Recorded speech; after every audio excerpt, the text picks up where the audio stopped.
Hello everyone, welcome to our YouTube channel Java programming goal. इस video में हम बात करेंगे इंटरफेस के बारे में। तो चलिए एक बार वीडियो का कंटेंट देखते हैं।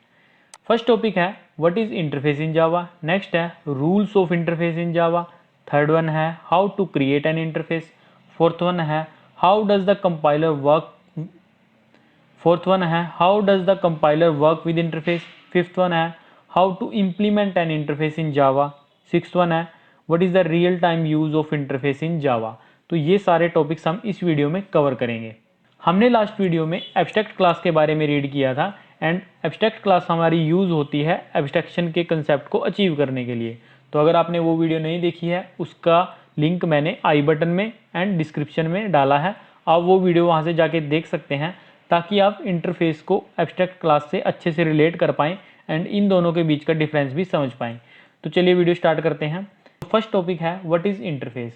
इंटरफेस हम यूज करते हैं जब हमें एब्स्ट्रैक्शन को अचीव करना हो, जैसे हम एब्स्ट्रैक्ट क्लास का यूज करते थे एब्स्ट्रैक्शन को अचीव करने के लिए। तो इंटरफेस में हमारे पास मेथड्स हो सकते हैं एंड वेरिएबल्स हो सकते हैं जैसे एक नॉर्मल क्लास में होते हैं, बट इसमें एक शर्त होती है कि आपके पास जितने भी मेथड होंगे वो सारे एब्स्ट्रैक्ट रहेंगे। जैसे हम एब्स्ट्रैक्ट क्लास में कुछ मेथड कंक्रीट क्रिएट कर सकते थे एंड कुछ मेथड एब्स्ट्रैक्ट रहते थे, बट इंटरफेस में सारे मेथड हमारे एब्स्ट्रैक्ट होते हैं। बट ऐसा ओनली पॉसिबल था जावा 7 तक। जावा 7 के बाद जावा 8 और 9 ने कुछ नई फंक्शनैलिटीज़ प्रोवाइड की एंड उसके बाद हम एक इंटरफेस में डिफ़ॉल्ट मेथड्स क्रिएट कर सकते हैं, स्टैटिक मेथड क्रिएट कर सकते हैं एंड प्राइवेट मेथड्स क्रिएट कर सकते हैं। बट इनके अलावा हम किसी और टाइप का मेथड नहीं क्रिएट कर सकते। अगर मैं यहाँ पे डिफ़ॉल्ट के बाद इसको प्रोटेक्टेड क्रिएट करना चाहूँ तो ये मुझे यहाँ पे एरर देगा। तो यहाँ पे सिर्फ ओनली कुछ ही स्पेसिफिक टाइप को परमिशन दी है कि हम इंटरफेस में इस टाइप के मेथड भी क्रिएट कर सकते हैं। इसके अलावा इंटरफेस में जितने भी मेथड रहेंगे वो बाय डिफ़ॉल्ट एब्स्ट्रैक्ट मेथड ही रहेंगे। जैसे आप यहाँ पे देख सकते हो, यहाँ पे मैंने शो रिकॉर्ड नाम का एक मेथड डिक्लेयर किया है, तो ये बाय डिफ़ॉल्ट मेरे पास एब्स्ट्रैक्ट क्लास का कंसिडर किया जाएगा। अगर मैं यहाँ पे एब्स्ट्रैक्ट लिखता भी हूँ तो इससे कंपाइलर पे कोई फ़र्क नहीं पड़ता, क्योंकि इंटरफेस के अंदर मैं अगर कोई मेथड डिक्लेयर करता हूँ तो कंपाइलर उसे इंटरनली एब्स्ट्रैक्ट मेथड में ही क्रिएट करेगा। हमारे पास जितने भी वेरिएबल्स एक इंटरफेस में डिक्लेयर होते हैं वो बाय डिफ़ॉल्ट फाइनल वेरिएबल होते हैं, इसीलिए हमें उनको इनिशियलाइज़ करना ज़रूरी है। अगर मैं इसको यहाँ से इरेज करूँ तो ये मुझे यहाँ पे एरर देगा, बिकॉज इंटरफेस में जितने भी वेरिएबल्स हैं वो बाय डिफ़ॉल्ट हमारे फाइनल रहते हैं। हम इन सभी चीज़ों को इस वीडियो में डिस्कस करेंगे। नेक्स्ट टॉपिक है what are the rules of the interface. तो फर्स्ट रूल है कि जब भी हमें इंटरफेस क्रिएट करना है तो हमें एक इंटरफेस कीवर्ड यूज़ करना पड़ेगा एंड उसके बाद हम उसका नेम लिखते हैं। तो इसका मतलब है हम इंटरफेस क्रिएट करते हैं। किसी भी इंटरफेस को हम अपनी कंक्रीट क्लास में इम्प्लीमेंट करने के लिए हम यूज़ करते हैं इम्प्लीमेंट कीवर्ड। जैसे हम एब्स्ट्रैक्ट क्लास को यूज़ करने के लिए एक्सटेंड कीवर्ड यूज़ करते थे, वैसे ही हम इंटरफेस को इम्प्लीमेंट करने के लिए इम्प्लीमेंट कीवर्ड यूज़ करते हैं। जैसे यहाँ पे इम्प्लीमेंट्स कीवर्ड यूज़ किया है, हम ये क्लास में कैसे यूज़ किया है ये हम बाद में देखेंगे। अभी के लिए आप सिर्फ कीवर्ड पे फोकस कीजिए। नेक्स्ट रूल हमें कहता है कि अगर हम जावा 8 से पहले का कोई भी जावा का वर्जन यूज़ करते हैं देन हम अपने इंटरफेस में ओनली एब्स्ट्रैक्ट मेथड को ही डिक्लेयर कर सकते हैं। हम किसी और टाइप का मेथड अगर डिक्लेयर करेंगे तो हमें कंपाइल टाइम पे एरर आएगी। हमारे पास इंटरफेस में जितने भी एब्स्ट्रैक्ट मेथड होते हैं वो by default abstract and final होते हैं। इसी तरह हमारे पास जितने भी यहाँ पे वेरिएबल्स होते हैं वो by default final, static and public होते हैं। इसीलिए हमें यहाँ पे इनको इनिशियलाइज़ करने की नीड पड़ती है, क्योंकि फाइनल वेरिएबल को हमेशा हमें इनिशियलाइज़ करना पड़ता है। Next point is we can't create an object of interface. हम एक इंटरफेस का ऑब्जेक्ट कभी नहीं क्रिएट कर सकते, बिकॉज इसमें कुछ एब्स्ट्रैक्ट मेथड होते हैं जिनकी कोई बॉडी नहीं है। इसलिए हम उसका ऑब्जेक्ट अगर क्रिएट कर पाते तो उनकी कोई डेफिनेशन नहीं होती। तो इस वजह से जेवीएम ऑब्जेक्ट क्रिएट करना ही अलो नहीं करता। एक इंटरफेस में हमारे पास कभी भी कोई कंस्ट्रक्टर नहीं होता, बट हमारे पास एब्स्ट्रैक्ट क्लास में कंस्ट्रक्टर होता है, बट इंटरफेस में कंस्ट्रक्टर नहीं होता।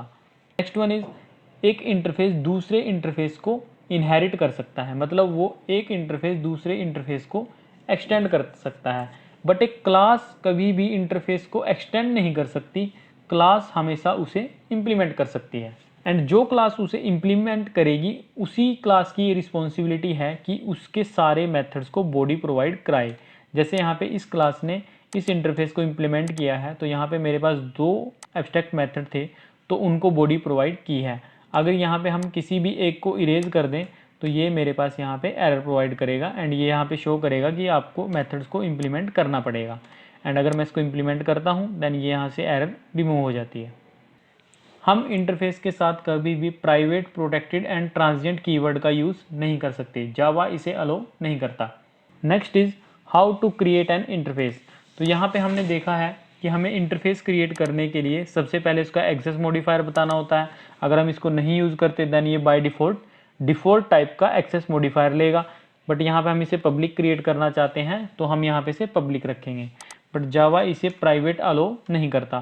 तो अगर यहाँ पे मैं प्राइवेट लिखता हूँ तो ये मुझे एरर देगा, तो इसीलिए यहाँ पे मैंने इसको पब्लिक क्रिएट किया है। उसके बाद मैं इंटरफेस कीवर्ड यूज़ करूँगा एंड ये है मेरा इंटरफेस का नेम। तो इंटरफेस यहाँ पे मैंने इसकी डेफिनेशन दी है। अब मैं इसके अंदर कितने भी टाइप के वेरिएबल्स क्रिएट कर सकता हूँ एंड वो सारे वेरिएबल मेरे पब्लिक स्टैटिक फाइनल रहेंगे। एंड यहाँ पे मैंने कुछ डिफ़ॉल्ट मेथड क्रिएट किया है, इसी तरह यहाँ पे मैंने स्टैटिक मेथड क्रिएट किया है एंड ये प्राइवेट मेथड क्रिएट किया है। बट यहाँ पे मैंने कुछ मेथड सिर्फ डिक्लेयर किए हैं एंड ये मेरे एब्स्ट्रैक्ट मेथड हैं।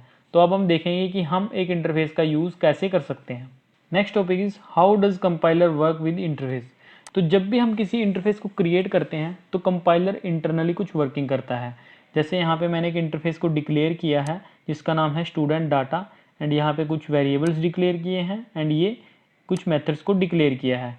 तो JVM जब देखता है कि ये हमने एक इंटरफेस डिक्लेयर किया है तो इंटरनली वो उसको कंपाइल करता है एंड कुछ वर्किंग परफॉर्म करता है। जैसे यहाँ पे जो भी वेरिएबल्स थे कंपाइलर ने उसको कंपाइल करके यहाँ पे उनको पब्लिक स्टैटिक फाइनल में कन्वर्ट किया है। इसी तरह यहाँ पे जो भी मेथड थे उनको पब्लिक और एब्स्ट्रैक्ट में कन्वर्ट किया है। तो ये ऑपरेशन कंपाइलर इंटरनली परफॉर्म करता है। नेक्स्ट है how to implement an interface in Java.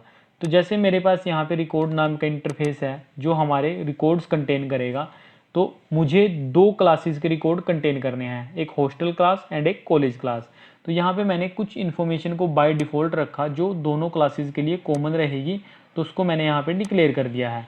But कुछ इन्फॉर्मेशन ऐसी होगी जो हर एक क्लास की अलग रहेगी, जैसे हॉस्टल का रिकॉर्ड कुछ और होता है एंड कॉलेज के रिकॉर्ड्स कुछ और होते हैं। तो यहाँ पे मैंने उसको एब्स्ट्रैक्ट लेवल पे रखने के लिए सिर्फ उसको डिक्लेयर करके छोड़ दिया है, ताकि जब उसको मेन क्लास यूज़ करे उसको सिर्फ एब्स्ट्रैक्ट लेवल की ही चीज़ें दिखे, उसको बाकी डिटेल से कोई मतलब नहीं रहेगा। तो यहाँ पे जब हॉस्टल क्लास में मैं जाता हूँ तो यहाँ पे मैंने इम्प्लीमेंट्स कीवर्ड यूज़ किया है एंड उसके बाद मैंने रिकॉर्ड यहाँ पे इंटरफेस का नेम लिखा है। तो जब मैं इसको लिखूँगा तो यहाँ पे मैंने इन दोनों मेथड की बॉडी प्रोवाइड की है, जिसमें मैंने यहाँ पे लिखा है हॉस्टल के रिकॉर्ड्स एंड यहाँ पे हॉस्टल के रिकॉर्ड को मैनेज किया है। इसी तरह कॉलेज क्लास में भी मैंने उस क्लास को इम्प्लीमेंट किया है एंड यहाँ पे इन दोनों की बॉडी प्रोवाइड की है। अब हम देखते हैं कि हमने मेन क्लास में क्या किया है। मेन क्लास में मैंने रिकॉर्ड इंटरफेस का रेफरेंस ऑब्जेक्ट क्रिएट किया है एंड कॉलेज क्लास का ऑब्जेक्ट क्रिएट किया है एंड देन उन्हीं सभी मेथड्स को कॉल किया है। एंड इसके बाद मैंने यहाँ पे हॉस्टल क्लास का ऑब्जेक्ट क्रिएट किया है एंड यहाँ पे रिकॉर्ड का रेफरेंस यूज़ किया है। तो यहाँ पे हम आउटपुट देख सकते हैं, ये हमारे फर्स्ट वाले ऑब्जेक्ट की आउटपुट है जो फर्स्ट 3 लाइन्स हैं एंड ये हमारे लास्ट वाले ऑब्जेक्ट की आउटपुट है। तो यहाँ पे हमने एब्स्ट्रैक्शन को अचीव किया है बाय यूज़ ऑफ इंटरफेस। हम इंटरफेस का यूज़ मल्टीपल इनहेरिटेंस को भी अचीव करने के लिए यूज़ करते हैं, जिसके लिए मैंने एक सेपरेट वीडियो क्रिएट की है, उसका लिंक भी मैंने वीडियो की डिस्क्रिप्शन में एंड आई बटन में प्रोवाइड किया है, तो आप वो वीडियो वहाँ से जाके देख सकते हैं। अब हम देखते हैं what is the real time use of interface in our JDK। हमारे पास JDK में एक लिस्ट इंटरफेस है जिसको इम्प्लीमेंट किया है एरे लिस्ट ने एंड लिंक लिस्ट ने। तो हम एक बार लिस्ट इंटरफेस को देखते हैं। तो अगर लिस्ट इंटरफेस को आप देखोगे तो यहाँ पे इसके पास बहुत सारे मेथड्स हैं, जैसे size, is empty, contain, iteration and ये सारे मेथड्स यहाँ पे जस्ट डिक्लेयर किए गए हैं क्योंकि ये एक इंटरफेस है। बट जो हमारे पास इसकी इम्प्लीमेंटेशन क्लास है एरे लिस्ट है, एरे लिस्ट ने इस इंटरफेस को इम्प्लीमेंट किया है एंड वो इम्प्लीमेंटेशन आप यहाँ पे देख सकते हैं कि यहाँ पे लिस्ट को इम्प्लीमेंट किया है एंड जो वहाँ पे मेथड थे उनको खुद से इम्प्लीमेंट करके उनको बॉडी प्रोवाइड की है। जैसे यहाँ पे मेथड था साइज़, तो अगर हम यहाँ पे साइज़ को देखते हैं तो यहाँ पे इसकी इम्प्लीमेंटेशन ने खुद प्रोवाइड की है। इज़ एम्प्टी की यहाँ पे इम्प्लीमेंटेशन इसने खुद को दी है। तो यहाँ पे डिफरेंट इम्प्लीमेंटेशन प्रोवाइड की है अपने यूज़ के अकॉर्डिंग। इसी तरह अगर मैं यहाँ पे जाऊँ एंड मैं देखूँ कि लिंक लिस्ट में कुछ डिफरेंट इम्प्लीमेंटेशन प्रोवाइड की है जेडीके ने, क्योंकि लिंक लिस्ट हमारी लिंक के बेस पे एक पॉइंटर के बेस पे चलती है, बट एरे लिस्ट हमारी इंडेक्स बेस पे चलती है। लिंक लिस्ट में हर एक नोड नेक्स्ट वाली से लिंक क्रिएट करके रखती है, तो इसलिए उसकी इम्प्लीमेंटेशन डिफरेंट है। बट यहाँ पे एक लिस्ट इंटरफेस को इम्प्लीमेंट किया गया है एंड उसके सारे मेथड्स को ओवरराइड करके बॉडी प्रोवाइड की है। तो ये हमारे पास एक रियल टाइम एग्जाम्पल है एब्स्ट्रैक्शन का। आप ये टॉपिक हमारी वेबसाइट से भी रीड कर सकते हो जिसका नाम है javagoal.com। यहाँ पे मैंने सभी टॉपिक्स को डिफ़ाइन किया है, जैसे यहाँ पे हर एक टॉपिक के एक एग्जाम्पल के साथ लिखा है, तो आप ये यहाँ से जाके रीड कर सकते हो एंड ट्राई आउट कर सकते हो। अगर आपको वीडियो अच्छी लगी हो प्लीज़ लाइक करना, कमेंट करना, शेयर करना एंड चैनल को सब्सक्राइब करना। Thank you.